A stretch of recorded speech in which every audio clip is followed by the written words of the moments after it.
भगवान महावीर की मंगलमयी देशना श्री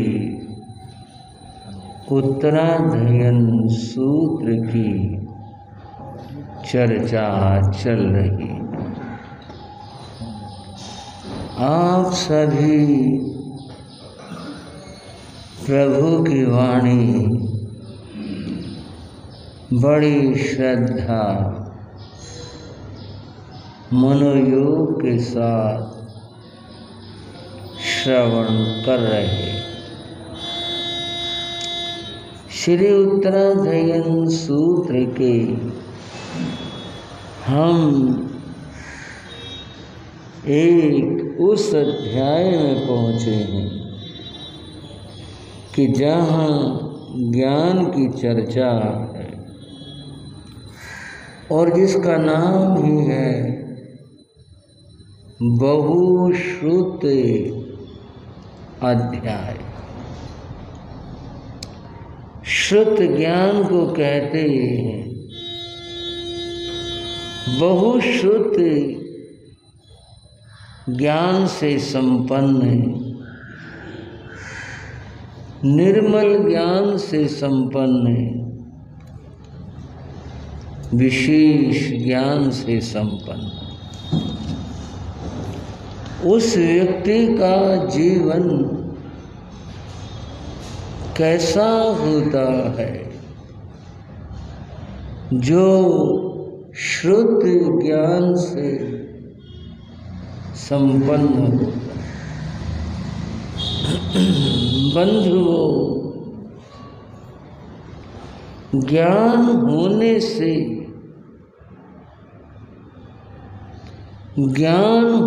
से व्यक्ति की सोच और उसकी दृष्टि, चिंतन सब बदल जाते हैं। और तो और क्या, ज्ञान एक ऐसी अद्भुत चीज है जो जहर को भी अमृत में बदल देता है। बात पूरी तरह से समझ नहीं आई होगी। एक शेर के माध्यम से इस बात को कहता हूँ। जो जहर हलाहल है, भयंकर जहर है, खाते आदि मर जाए ऐसा जहर। जो जहर हलाहल है,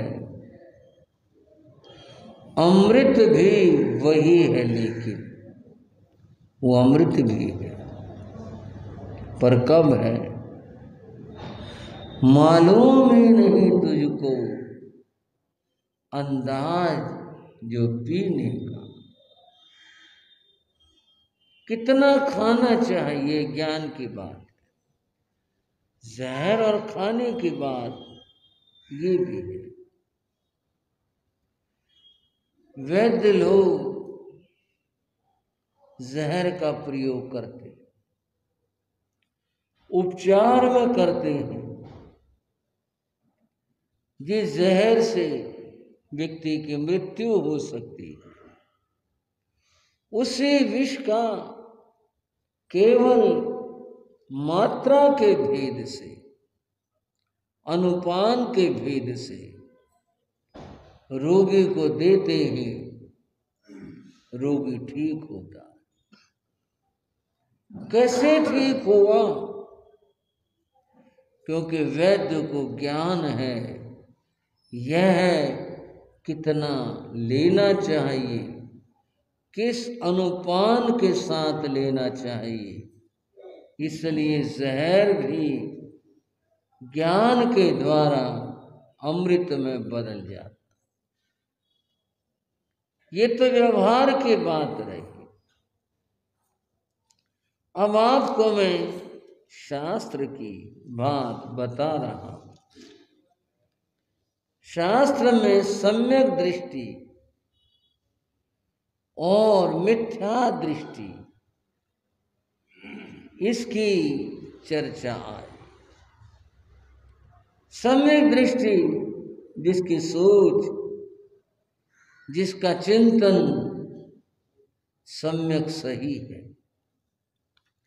जिसका ज्ञान सही है, वह सम्यक दृष्टि। मिथ्या दृष्टि जिसका ज्ञान सही नहीं है, चिंतन सम्यक नहीं है, वह मिथ्या दृष्टि। इन दोनों में कितना बड़ा अंतर है, और वो अंतर ज्ञान के आधार के ऊपर है। श्री नंदी सूत्र में आया, सम्यक दृष्टि के लिए भाइयों गहरी बात है समझने। सम्यक दृष्टि के लिए जो मिथ्याश्रुत है, मिथ्याश्रुत उसे कहते हैं ऐसी बातें, ऐसा ज्ञान या ऐसा साहित्य जिसके पढ़ने से कर्म का बंध होता, उसको मिथ्याश्रुत कहते हैं। सम्यक दृष्टि के लिए मिथ्याश्रुत भी सम्यक श्रुत हो जाता है। भाई इस बात पर सोचो, ये कैसे? मिथ्याश्रुत तो मिथ्या ही रहेगा, लेकिन ज्ञान के स्पर्श से, ज्ञान के कारण से वह मिथ्याश्रुत भी उसके लिए सम्यक श्रुत हो जाता है। और जो मिथ्यामति है, मिथ्याश्रुत वाला है, उसके लिए सम्यक ज्ञान, सम्यक श्रुत, वह भी मिथ्याश्रुत और मिथ्या ज्ञान हो जाता। एक बार एक भाई मिले, ये कोई इधर उधर की निंदा चुगलियां नहीं है, ये तो बात समझने की। उन्होंने कहा जी कुछ समय चाहिए। मैंने कहा भी ठीक है, आ जाना। वे जी 8-10 कापियां लाए। उन्होंने उनकी पोटली सी बना रखी थी, बांध रखी थी, वो साथ में लाए, बैठे। उन्होंने कहा कि मैंने 32 के 32 शास्त्र पढ़े हैं। मैं हैरान रह गया। एक बार तो मैंने ऊपर से नीचे तक उनको देखा। मैंने कहा बड़ा आपने पुरुषार्थ किया, जो आपने इतना अध्ययन कर लिया। बोले ये अध्ययन क्या कर लिया, मैं तो उलझ गया। मैंने कहा क्या बात? बोले शास्त्रों में तो विरोधी बातें बहुत लिखी हैं, एक दूसरे से विरोध करती हैं, आपस में बातें कटती हैं। और भी उसने कहा, बोले जी ये तो बड़ा उलझन भरा हुआ मामला है। मैंने कहा क्या बात हो गई? बोले जी आपस में बहुत बातों का विरोध है इसके अंदर। मैंने कहा फिर?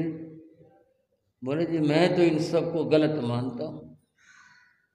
पढ़ने के बाद मेरी जो दृष्टि बनी वो ये बनी, ये सब गलत है, यूं ही जोड़ रखी।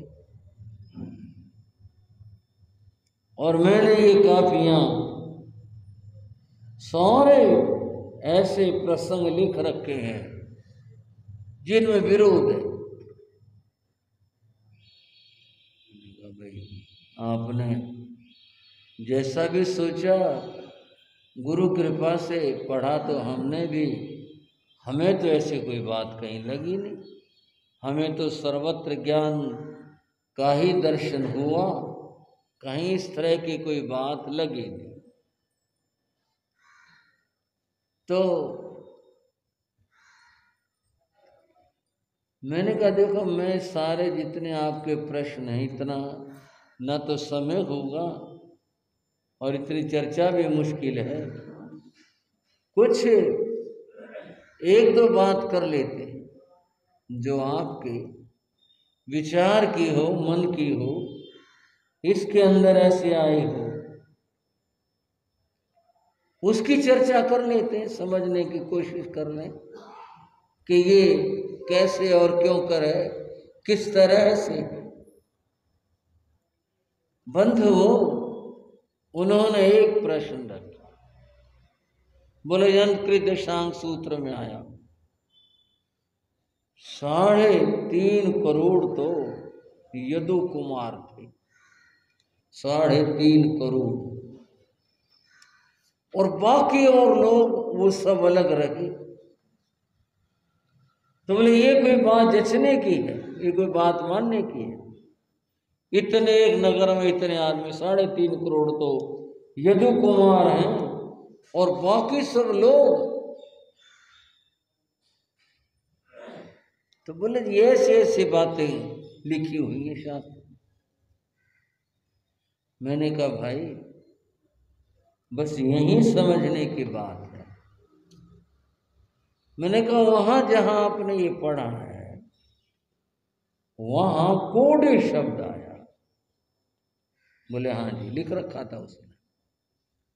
मैंने कहा कोड़ी शब्द प्राकृत का है, इसकी जो संस्कृत छाया बनेगी वो कोटि बनेगी, कोटि। और कोटि करोड़ को कहते। बोले यही तो मैं कह रहा हूं। मैंने कहा मैं भी यही कह रहा हूं, कोटि करोड़ को कहते। बोला जी ये इतने करोड़। मैंने कहा कोटि शब्द का कुछ और भी अर्थ होता है। बोले जी कैसे क्या? मैंने कहा कोटि प्रकार को भी कहते हैं। 3 कोटियां हैं, 3 प्रकार हैं, पहली कोटि, दूसरी कोटि, तीसरी कोटि। कोई जरूरी है यह है कि मैं संख्यावाचक कोटि शब्द का ही अर्थ निकाला जाए? प्रकार का भी तो अर्थ ले सकते हैं। 3 प्रकार के अर्थ, 3 प्रकार के लोग हैं। ये उस विभाग के लोग हैं, ये उस विभाग के लोग हैं, ये उस विभाग के लोग हैं, ऐसा भी तो हो सकता है। हमारे भी समझने की बात है। हम इस बात को समझें कि भी किस शब्द से क्या अर्थ ग्रहण करना है, तभी उसका भाव समझ में आ सकेगा, अन्यथा उलझे रहेंगे। जो मैं बात कह रहा था, जिसका ज्ञान सम्यक है, वह कुछ भी पढ़ेगा तो वहां से वह सम्यक यथार्थ ज्ञान ग्रहण करेगा, और जहां मिथ्यामति है वहां से वह उलझने ही ग्रहण करेगा, सच्चाई यथार्थता ग्रहण नहीं करेगा। मैंने एक उससे उदाहरण दिया, वो आपके भी मतलब का है, सभी की बात है, वो ज्ञान से संबंधी चर्चा है। मैंने कहा जैसे हमारे यहाँ कुछ वर्णन है, ऐसे ही वैदिक परंपरा में भी वर्णन है। और जहां हम रहते हैं, इस द्वीप का नाम जम्बू द्वीप है। क्या नाम है भाई? जम्बू द्वीप। ये जम्बू द्वीप, मैंने कहा जम्बू द्वीप की चर्चा सनातन वैदिक ग्रंथों में भी आती है। और जम्बू द्वीप इसे क्यों कहा गया? वो इसलिए कहा गया, इसके ठीक मध्य में एक बहुत विशाल जामुन का पेड़ है, जम्बू जामुन को कहते हैं, उसी के नाम से इसका नाम जम्बू द्वीप है। हमारी भी ऐसी मान्यता कि जम्बू द्वीप इसे क्यों कहते हैं, इसके मध्य में एक विशालतम जम्बू जामुन का पेड़ है, इसलिए यह जम्बू द्वीप कहलाता है। वहां भी जिक्र, मैंने अर्थों की बात के बारे में कहा, मैंने कहा वैदिक पुराणों में ये जिक्र है, उस जामुन के पेड़ को, जम्बू के पेड़ को जामुन लगते हैं पेड़ों, और वो जो जामुन है बहुत बड़े बड़े लगते हैं। और कैसे वहां आया, हस्ती सदृश हाथी के समान जामुन लगते हैं लोग, हस्ती सदृश हाथी के समान।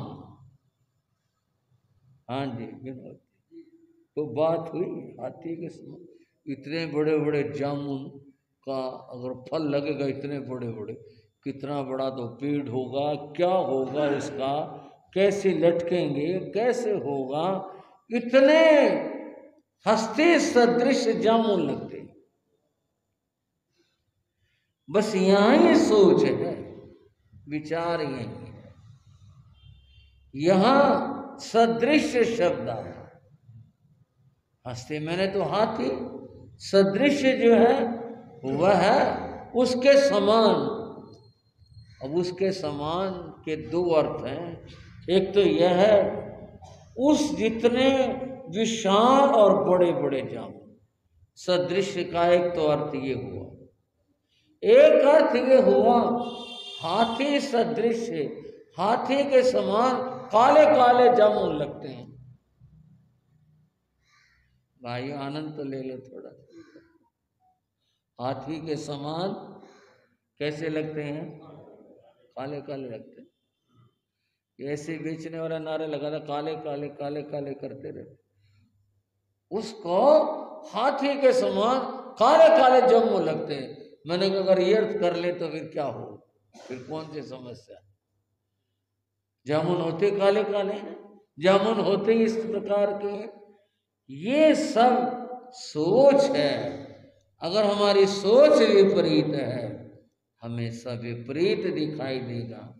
हमारा चिंतन, हमारी सोच अगर सम्यक है और सही है तब हमें सब कुछ सही दिखाई दे।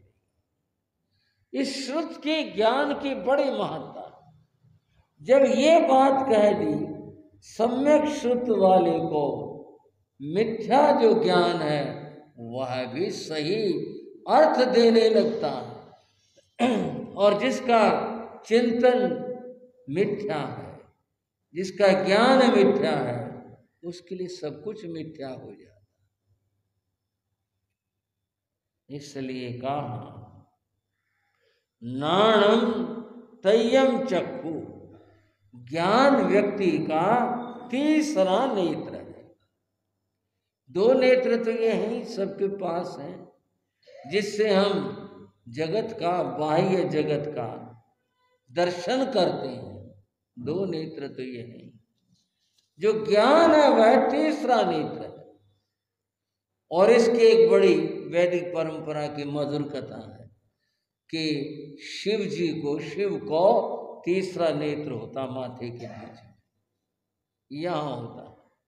और ये भी एक कथा है कि एक बार कामदेव उनको विचलित करने के लिए आया, तब उन्होंने अपना तीसरा नेत्र खोला और कामदेव जल गया। अब ये प्रतीकात्मक कथा है, अगर समझी जाए। तीसरा नेत्र खोला और कामदेव जल गया, इसका अर्थ है ज्ञान का नेत्र खोला तो काम भाव, काम विकार रहा ही नहीं। ज्ञान जब आ गया, ज्ञान जब हो गया, फिर वो नहीं रहा, फिर तो खत्म हो गया। यह जो भाव है, कि नाणम तय्यम चक्षु, यह ज्ञान व्यक्ति का तीसरा नेत्र, जिसका तीसरा नेत्र खुल गया उसके समस्त विकार मिट जाते, फिर विकार नहीं रहते, फिर तो वह उज्जवल निर्मल पावन और पवित्र होता है। अतएव इस ज्ञान की परम आवश्यकता।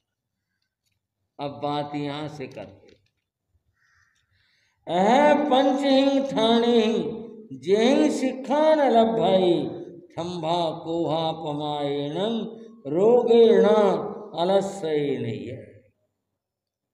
5 बातों से जिसके जीवन में वो 5 बातें हों उसको ज्ञान प्राप्त नहीं होता। फिर समझ लो, एक तो ज्ञान है बाह्य ज्ञान, लौकिक ज्ञान, ये सूचना रूप में है कि भाई ये ऐसे ऐसे है, ये ज्ञान आत्मज्ञान की बात। तो यहां कहा 5 बातों से जिसके जीवन में वो 5 बातें हों, वो विकृतियां हैं, तो उसको ज्ञान प्राप्त नहीं। पहली बात कही अहंकारी, जिसके जीवन में अहंकार है उसको सम्यक ज्ञान नहीं होता। जो यथार्थ और सही ज्ञान है वो प्राप्त नहीं, जिसके भीतर में है, जिसके अंतर में है, वो प्राप्त नहीं। जिसके जीवन में विनम्रता है, विनय है, जो झुका हुआ है, उसी को ये प्राप्त होता है। जिसके जीवन में अहंकार होगा वह ज्ञान प्राप्त नहीं कर सकेगा। दूसरी बात कही कोहा, क्रोधी को आत्मज्ञान नहीं होता। क्रोध जहां पर है नहीं होगा, ज्ञान नहीं होगा। क्रोध तो एक ऐसी चीज है जो सारे चिंतन को जला देता है, शुभ अच्छे विचारों को जला देता है।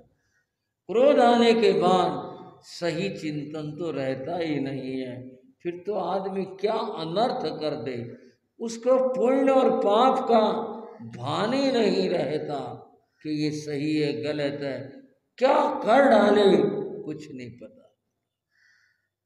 अतएव क्रोधी को आत्मज्ञान नहीं। पमायण प्रमादी को, जिसकी इंद्रियां नियंत्रण में नहीं, उसको आत्मज्ञान नहीं।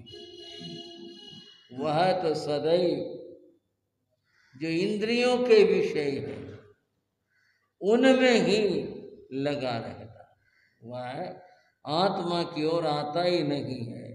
इंद्रियों के विषय सुनना, देखना, सूंघना, खाना, स्पर्श, ये सब इनमें ही उसकी गति रहती है। आत्मा की ओर वो नहीं आता, इनमें ही खोया रहता। एक और बात कही, वो बड़ी विचार की बात है। वो कही रोगी को ज्ञान प्राप्त नहीं होता। जो रोगी है, रोगी अपने शरीर के कष्ट में दुखी रहता, उसी के अंदर परेशान रहता, तो वह आत्मज्ञान कैसे प्राप्त कर सकेगा? अर्थात आत्मज्ञान को वो नहीं पा सकता। जो रोगी है, ज्ञान पाने के लिए व्यक्ति को का स्वस्थ रहना भी परम आवश्यक। एक बात कही गई, नाय आत्मा बलहीन लभ्य है। जो कमजोर हैं वे आत्मदर्शन को नहीं पा सकते। अर्थात रोगी हैं, बीमार है, कमजोर है, उनके द्वारा साधना हो ही नहीं सकती, कर ही नहीं पाते। अतएव व्यक्ति का स्वस्थ रहना यह भी परम आवश्यक है। और कहाँ आलस्य नवा, आलसी वो व्यक्ति ज्ञान प्राप्त नहीं हो सकता। आलसी क्या, कैसे? आलसी की पहचान कहूँ और बात कहूँ पहले यह है, वो ये है कि वो आज का काम कल के ऊपर छोड़ता। ये आलसी की पहचान। कोई काम हो उसके सामने किसी भी तरह का हो तो वह आज की बात चलो आज तो रहने दे, कल करेंगे। जो आदमी कल में जीता है, आज वर्तमान को छोड़ता है, वो आलसी होता है और आलसी जीवन में कुछ नहीं कर पाता। बंधु, एक कथा रामायण की केवल ध्यान दिला रहा हूं। जब रावण युद्ध में पराजित हो गया था और युद्ध भूमि में पड़ा हुआ था, तब श्री राम ने लक्ष्मण से कहा था, लक्ष्मण जाओ, रावण बहुत बड़ा विद्वान है और वह अब संसार से जा रहा है, तुम जाओ और उससे कुछ ज्ञान प्राप्त करो।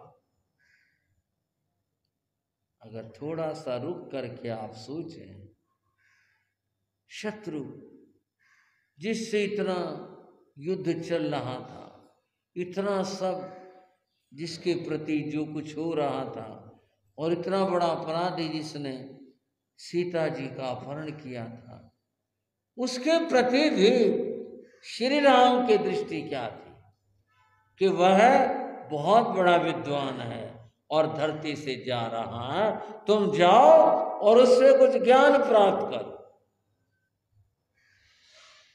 लक्ष्मण को ये बात पसंद नहीं, लेकिन भाई की आज्ञा थी, इसलिए लक्ष्मण चले गए। जहां युद्ध भूमि में रावण पड़ा हुआ था, लक्ष्मण वहां पहुंचे, गए, उसके सिर के पास खड़े हो गए और सिर के पास खड़े होकर लक्ष्मण ने कहा, ओ रावण, सुना तो बहुत बड़ा ज्ञानी था, कोई ज्ञान की बात मुझे भी बता। रावण ने मुंह फेर, इधर था तो उधर कर लिया। जब मुंह फिरा लिया, लक्ष्मण समझ गए ये मेरे से बात करना ही नहीं चाहता। ज्ञान देना सुनाना तो दूर की बात है, ये बातें नहीं करना चाहता। लक्ष्मण लौट आए। जब आए, राम समझ गए कुछ बात बनी नहीं। राम ने कहा लक्ष्मण से, लक्ष्मण क्या बात हुई? महाराज वो बड़ा अहंकारी आदमी है, उसका तो सारा जीवन अहंकार से भरा रहा। वो इतना भला, इतना नेक कहाँ है जो कोई ज्ञान की बात बताता? क्या हुआ? उसने मुंह फिरा लिया। श्री राम बोले, लक्ष्मण एक बात बताओ, तुम कहाँ खड़े हुए थे और तुमने क्या कहा था? मैं उसके सिर के पास खड़ा हुआ था और क्या कहा था? मैं ये कहा था कि वो रावण, कुछ ज्ञान की बात मुझे भी बता। राम बोले, ज्ञान ऐसे प्राप्त नहीं होता। किसी से कुछ अगर सीखना है तो उसके लिए नम्रता के साथ में, विनय भाव के साथ में व्यवहार करेंगे तो ज्ञान आ सकता है, वैसे नहीं। तुम दोबारा जाओ और आदर के साथ में उससे पूछो, फिर देखना वो क्या कहता है। लक्ष्मण दोबारा गए थे और फिर इस बार वे उसके पांव की तरफ खड़े हुए। उन्होंने नम्रता से कहा, पंडित राज, आप बहुत बड़े ज्ञानी, कोई ज्ञान की बात मुझे भी बताओ।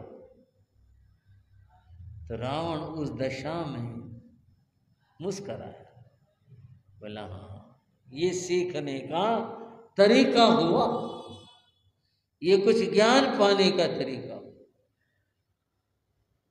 रावण ने कहा, लक्ष्मण, अब तो मैं मृत्यु के बहुत निकट हूं,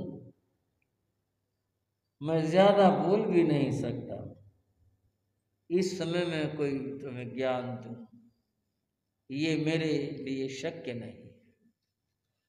पर तुम आए हो, तुम्हें मैं कुछ बात बताता हूं। मैंने जीवन में इतना पढ़ा, इतना ज्ञान पाया, इतनी विद्याएं मेरे पास में थी।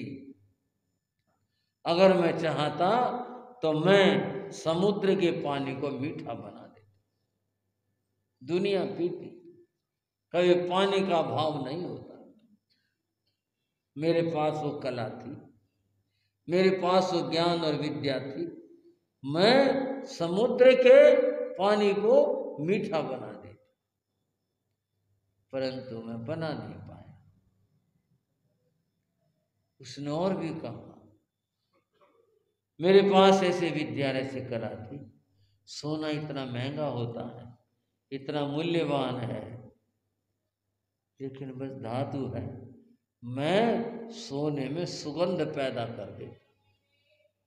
मुझे इतना ज्ञान था कि मैं उसमें भी सुगंध ला देता।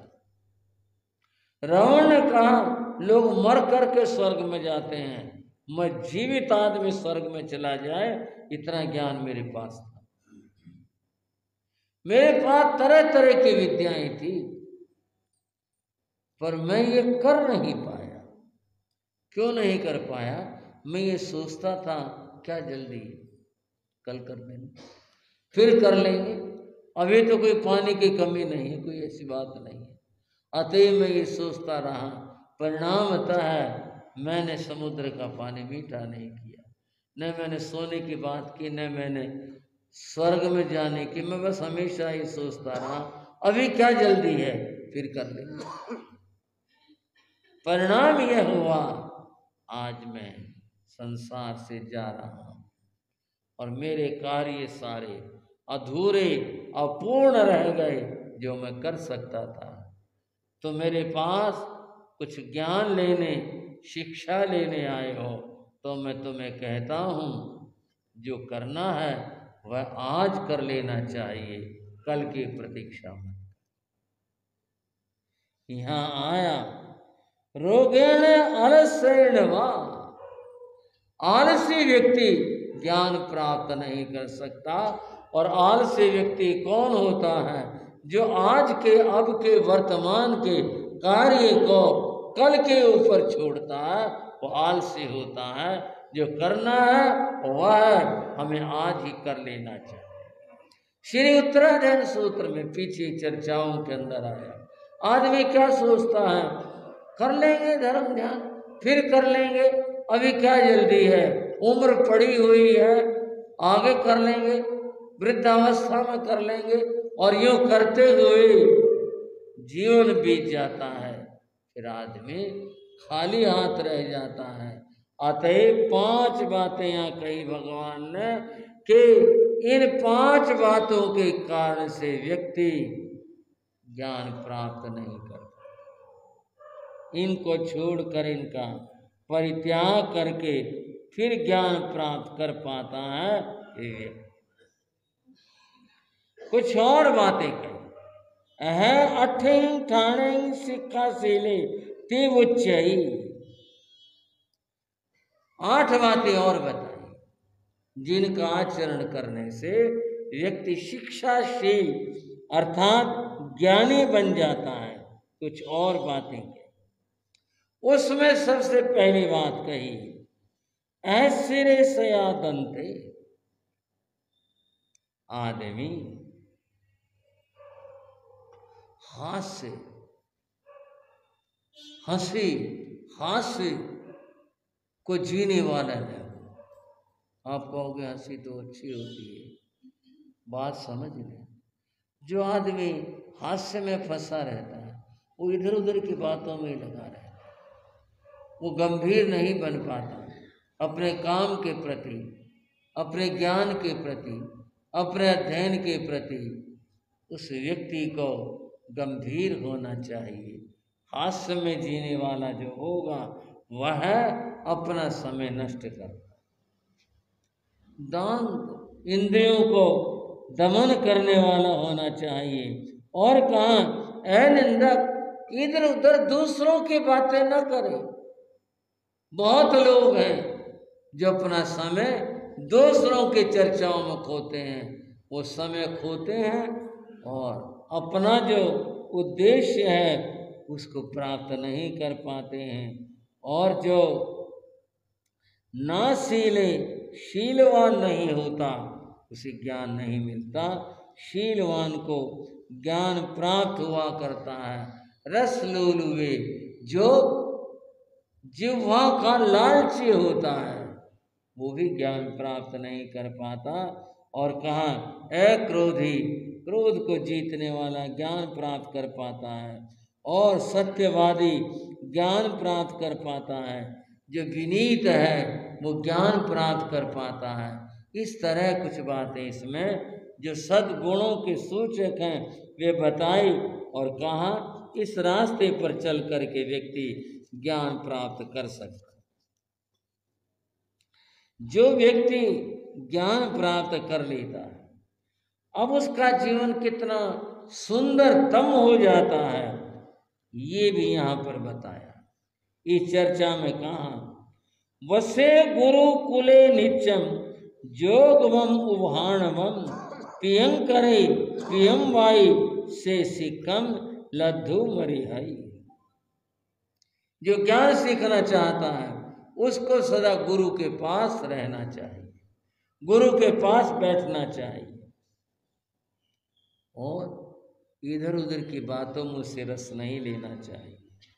जो ज्ञान सीखना चाहता है प्रियं करे प्रियम वाई, प्रियवादी हो, मधुर बोलने वाला हो, प्रियं करे अच्छे श्रेष्ठ काम करने वाला हो, ऐसा जो होता है वह शिक्षा ज्ञान को प्राप्त करता है।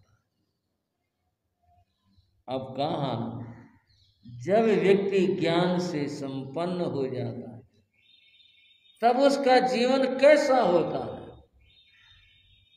उदाहरण यहाँ कुछ दिए जिनमें पहला उदाहरण दिया शंख का। किसका भाई? शंख वैसे तो सभी रंगों में मिलते हैं लेकिन श्वेत रंग का शंख, जैसे श्वेत रंग का शंख है और उसमें कोई व्यक्ति दूध भर देता, दूध डाल देता और वो रखा हुआ है तो उसको शोभायमान कहा कि वह अत्यंत शोभा युक्त लगता है, अत्यंत सुंदर लगता है। ऐसे ही विनीत के जीवन में जो ज्ञान है वह शंख और दूध के संयोग जैसा, जैसा वो सुंदर लगते हैं ऐसा ही वह व्यक्ति उसका जीवन सुंदर लगा। और बंधुओं और भी उदाहरण यहाँ पर दिए जैसे कि कंबोज देश का जो घोड़ा है वो बहुत दौड़ने वाला शिक्षाशील होता है, उसके ऊपर बैठा हुआ योद्धा युद्ध में जाता है तो विजय प्राप्त करता है। ऐसे ही ज्ञानी ज्ञान से युक्त हो करके वह कर्मों के युद्ध क्षेत्र के अंदर कर्मों के ऊपर विजय प्राप्त करता है। इस तरह ज्ञान का महत्व है और उदाहरण भी दी, कुछ बताना। जहां से सह सखे वज्र पाणी पुरंदरे सके देवा ही वही एवं हवई बहुस। इंद्र का एक नाम सहस्राक्ष है, 1000 आंखें। 1000 आंखें जगह जगह ऐसा कुछ नहीं, 1000 तरह की उसकी दृष्टियां हैं, तभी वो देवों के सभाओं का उनका संचालन कर सकता है। जैसे देवराज इंद्र देव सभा में बैठ करके शोभायमान होता है ऐसे संघ समाज में ज्ञानी शोभायमान हुआ करता है। और कहा जहां से सामायाणम कोठागारे सुरखिए नाना धन पड़े पुण्य एवं हवाई बहुसी। जैसे कि कोई श्रेष्ठी अनेक रत्नों का स्वामी वह उसके कोषागार भंडार के अंदर रत्नों का खजाना जिसके पास में है वह उससे युक्त है। ऐसे ही ज्ञानी अपनी विद्या और ज्ञान से उसके भंडार से युक्त होकर शोभायमान होता है, जैसे कि वह श्रेष्ठ ही शोभायमान होता है। तारों से घिरा हुआ चंद्रमा शोभायमान लगता है, ऐसे ही विद्याओं से संपन्न जो ज्ञानी है वह शोभायमान लगा करता है। इस तरह ये प्रेरणाएं दे करके भगवान ने कहा ज्ञान की आराधना करो। ज्ञान की आराधना से ही जीवन भव्य सुंदर और अच्छा बनेगा। ज्ञान का आराधक ही भव सागर को पार कर पाएगा। इस प्रेरणा में हमें सबको समझना है कि ज्ञान हमारे लिए ज़रूरी है। जो भी ज्ञान की साधना करेंगे उनका जीवन भव्य और सुंदर बनेगा।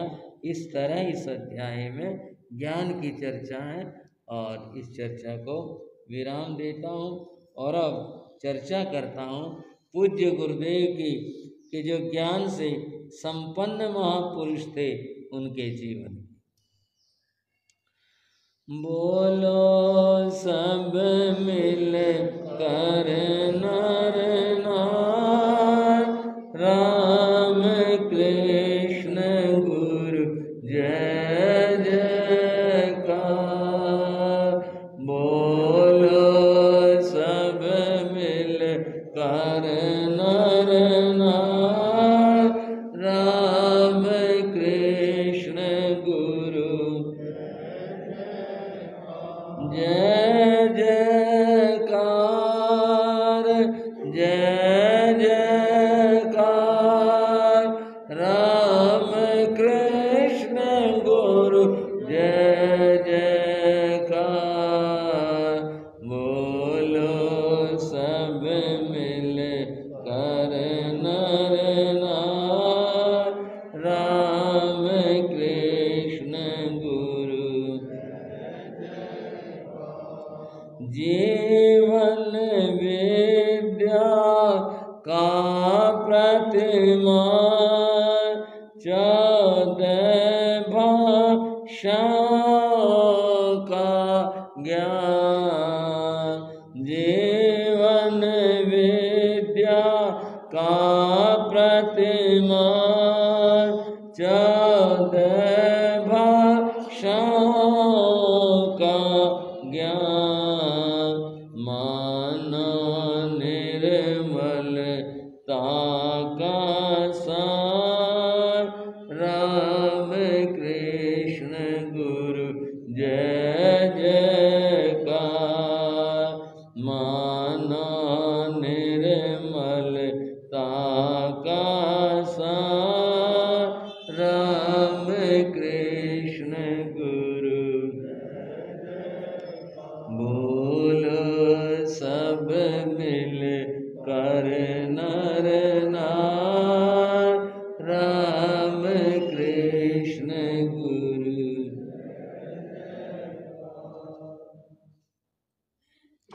एक बार गुरुदेव योगीराज श्री राम जी लाल जी महाराज के चरणों में रोहतक की बिरादरी श्री संघ उपस्थित हो। वे कुछ भावना लेकर आए थे और भावना चातुर्मास की थी। श्री संघ ने पूज्य गुरुदेव से चातुर्मास की विनती की। यह बात सन 45 की बात। उस समय मंडी श्री संघ नहीं बना था, केवल शहर का श्री संघ, बाबरा श्री संघ वही था। वे ही लोग आए थे। उन्होंने चातुर्मास की विनती की। थोड़ी सी साधु जगत की यहाँ बात कर लें। गुरु महाराज ने सुना, बोले ठीक है, विचार करते। भाई लोग स्थानीय श्री संघ उनके जैसे भी आतिथ्य सेवा में कुछ लगा, नीचे गए। गुरु महाराज योगीराज जी ने मुनि रामकृष्ण को बुलाया। कहा रामकृष्ण, ये रोहतक के भाई आए हैं, चातुर्मास चाहते हैं, क्या विचार है? इसका नाम समन्वय है। गुरु शिष्य को अपने विश्वास में लेता है ताकि उसके मन के ऊपर कोई बात है तो व्यक्त हो जाए। अब शिष्य की विनय क्या है? गुरु जी ने अपने गुरुदेव योगीराज जी के चरण छुए, का गुरुदेव मेरा तो ये विषय ही नहीं है, ये तो आपका विषय है। कहाँ चातुर्मास करना कहाँ नहीं करना ये तो आप जाने, इसमें मैंने क्या कहना है, मेरा तो इसमें कोई विषय नहीं है। रामकृष्ण ये तो ठीक है, पर बात और है, और वो यह है रोहतक तुम्हारी जन्मभूमि है। थोड़ा सा एक भाव कहीं किसी कोने में कहीं छिपा हुआ हो, और वो यह है कि जन्मभूमि है, जन्मभूमि में वो सब पुराने लोग मिलेंगे। किस तरह से क्या व्यक्ति अपने मन की व्यवस्था कर पाता है ऐसी स्थितियों के अंदर।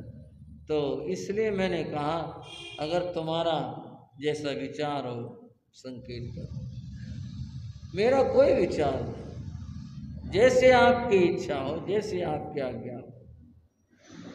जब छोड़ ही दिया मेरी जन्मभूमि, इससे क्या तात्पर्य रहा कि कुछ बात ठीक है। बिरादरी उपस्थित हुई, बैठी, गुरु महाराज ने चातुर्मास की स्वीकृति दी कि ये चातुर्मास आपके यहाँ पर हो। आप कहेंगे ये तो साधुओं की बातें हैं, साधुओं के बातों में ही साधुओं की बातें। वह चातुर्मास बंद हो बावरा मोहल्ले की एक जैन धर्मशाला, अब तो वो नए रूप में बन गई, हमने भी देखा उसको पुराने रूप में। उसका विशाल प्रांगण था, बड़ा चौक था उसमें। उस जैन धर्मशाला में चातुर्मास हुआ था, कमरे थे उसमें, बड़ा चौक था उसमें, वहाँ चातुर्मास हुआ। प्रवचन, धर्म प्रभावना आदि की सारे जितने भी जिम्मेदारियां थी वो मुनि रामकृष्ण की।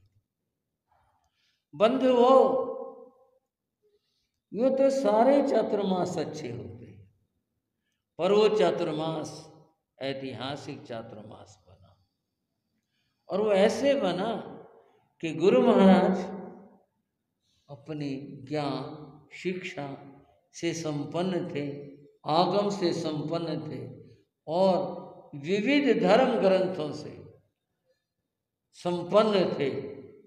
अतएव उन्होंने वहाँ जब प्रवचन देने शुरू किए तो सब जगह धूम मची। यहाँ तक प्रत्यक्ष दर्शियों से मेरी बात हुई, मैंने खुद पूछा, मैंने कहा क्या खास बात थी? बोले खास बात तो ये रौनक भी होती है, लोग भी आते हैं, सब कुछ आते हैं, परंतु उस प्रवचन के अंदर जो शिक्षित वर्ग था, बोले वो विशेष रूप से आया, जिसमें वकील लोग, जिसमें जजेस, ये लोग भी उनके प्रवचन में आए। और जब वो अंग्रेजी और संस्कृत में बोलते और गरजते थे, लोग देखते रह जाते थे, और अंग्रेजी भाषा का उनका इतना अच्छा अधिकार था, सब के सब लोग बड़े प्रभावित हुए।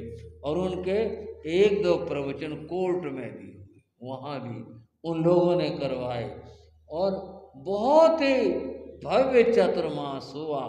उस चातुर्मास में खूब धर्म प्रभावना हुई, लोग देखते रह गए, और सब ने कहा भाई रोहतक का इन्होंने तो नाम कर दिया, इतना रोहतक का ये बेटा इतना महान पद के ऊपर पहुंच गया है, बड़ी चर्चा है। बंधुओं, इसकी चर्चा मैंने इसलिए की, ये उनका ऐतिहासिक चातुर्मास रहा, बड़ा अद्भुत और महान चातुर्मास रहा। इस चातुर्मास की चर्चा उस समय के लोगों ने खूब की और बाद तक हमेशा लोग ये चर्चाएं करते हैं। अभी शास्त्र में भी विद्वत्ता और ज्ञान की बात चल रही है। मेरे सामने की बात, मैं उस समय वैरागी था। एक बार पूज्य गुरु महाराज योगीराज जी सफेदों से विहार करके जीन पधार रहे थे। रास्ते में एक जगह आती है, गांव कहूँ तीर्थ कहूँ, पांडु पिंडारा। पांडु पिंडारा, वहाँ मेला भी लगता था, अब भी मेले लगते हैं पांडु पिंडारा के।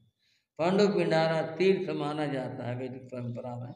लोग उसके अंदर, बहुत धर्मशालाएं हैं वहाँ पर। जब गुरु महाराज पहुँचे तो धर्मशाला रुकी हुई थी। एक धर्मशाला बड़ी धर्मशाला थी, उसमें 2 कमरे मिले। संत वहाँ ठहर गए और भी यात्री ठहरे हुए थे अन्य कमरों के अंदर। उसमें धर्मशाला में भागवत सप्ताह का आयोजन चल रहा था। जो भागवत वाचना करवाते हैं उसके सप्ताह बैठाते हैं, और उसमें 10-15 पंडित लोग आए हुए थे। भागवत का पाठ होता था, वो भी जो कार्यक्रम थे चलते थे। कोई बाहर का व्यक्ति था, श्रेष्ठी, वो करवा रहा था। गुरु महाराज, गर्मी थी, गुरु महाराज योगीराज जी ने अपना पट्टा, उसका बड़ा चौड़ा सा दरवाज़ा था धर्मशाला का बड़ा सा, तो जगह काफ़ी थी उसमें। बोले भाई यहाँ लगा दो, यहाँ थोड़ा सा गर्मी कम है, वहाँ कमरों में गर्मी है, वहाँ लगा दिया। गुरु महाराज योगीराज वहाँ बैठे हुए थे। आना जाना, रास्ता तो बहुत था, आने जाने का कोई दिक्कत नहीं थी। वहाँ से लोग आते जाते थे, पंडित लोगों का भी आना जाना होता था। जो भी कोई वहाँ से विद्वान पंडित गुजरे तो वो कुछ ना कुछ संस्कृत में वो कुछ बोलता हुआ सा जाए। जैन मुनि आए हुए हैं, जैन मुनि आ गए हैं, और कुछ ये लोग वेद विरोधी हैं, इस तरह की बातें भी आपस में बात करते, इधर से उधर, उधर से उधर। गुरु महाराज अपने स्वाध्याय कर रहे थे, उन्होंने मुझे आवाज दी, बोले रामकृष्ण को बुला के लाना। वो तो ऐसे ही बोलते ना कि मैं गया वहाँ, गुरुजी, बड़े गुरुजी बुला रहे हैं।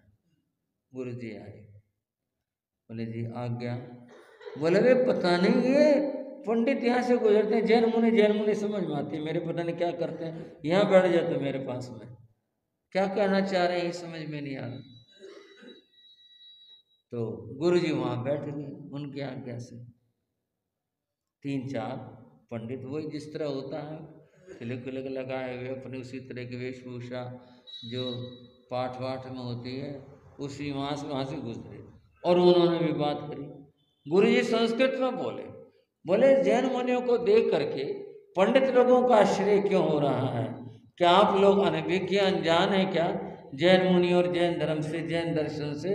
आप लोग क्या जैन धर्म के बारे में कोई परिचित नहीं है? जो गुरुजी बोले तो वो रुके, वो भी संस्कृत में बोले, और फिर तो वार्ता शुरू हुई। उनकी वार्ता हुई, संस्कृत वार्ता हुई। हमारे लिए तो सब तमाशा था, हम भी देख रहे थे, और लोग भी आ गए, चर्चा होने लगी, धर्म के बारे में चर्चा होने लगी, आत्मा मुक्ति और परमात्मा के बारे में चर्चा होने लगी। जैसे लोगों की धारणाएं हैं, उन्होंने भी वही बातें कही कि जैनी नास्तिक होते हैं। तो गुरु महाराज ने सिद्ध किया कि जैनी नास्तिक नहीं होते। नास्तिक कौन होते हैं ये भी बताया। आखिर गुरु महाराज की बात होने के बाद बोले हाँ ठीक है, आप विद्वान आदमी, आप विद्वान आदमी, आपके सामने ये जो भी कुछ है, जो भागवत सप्ताह बैठाए, जिन्होंने बैठाई थी, वो सेठ भी आ गए, क्योंकि एक अच्छा खासा सा वो हो गया समूह। तो देखा भाई साधु, बहुत विद्वान साधु। बोले जी आपको भोजन का निमंत्रण, आइए, आप भी भोजन के लिए आइए। गुरु महाराज ने कहा भी मेरे गुरु महाराज से प्रार्थना करो। उन्होंने प्रार्थना करी बड़े गुरु जी से। बोले भाई हम तो रिक्शा से लाते हैं, जाकर कैसे तो ना भोजन ग्रहण नहीं करते। बोले जैसे आपको लाना हो। वहाँ गए, भोजन भी लेकर के आए उनके यहाँ से। गुरु जी ने निमंत्रण दिया, दोपहर 3 बजे आओ बैठो, वार्ता करेंगे धर्म के ऊपर। वो लोग फिर आए। उन लोगों ने माना कि जैन मुनि बहुत विद्वान है, ये तो बहुत ज्ञानी है, और इनको तो वैदिक धर्म का, जैन धर्म का बड़ा अच्छा ज्ञान है, इनको तो बहुत प्रभाव पड़ा। बंधुओं, मैं ज्ञान की बात ये बता रहा था, जो ज्ञानी होते हैं उनकी बात अद्भुत होती है। वो अपनी बात कह पाते हैं, सुना पाते हैं, और जो अज्ञान का अंधेरा है उसको ज्ञान के द्वारा ही दूर किया जा सकता है। इस तरह की चर्चाएं और जीवन में बहुत प्रसंग है गुरु जी के, जब उन्होंने अपने ज्ञान की छाप छोड़ी और सब लोगों ने कहा कि धन्य हो इन्हें, ऐसा गुरु जी का ज्ञान था। इस ज्ञान के आगे अब जीवन में और क्या प्रसंग घटित होते हैं उसकी चर्चा अगले समयों में। आज की चर्चा यहीं तक।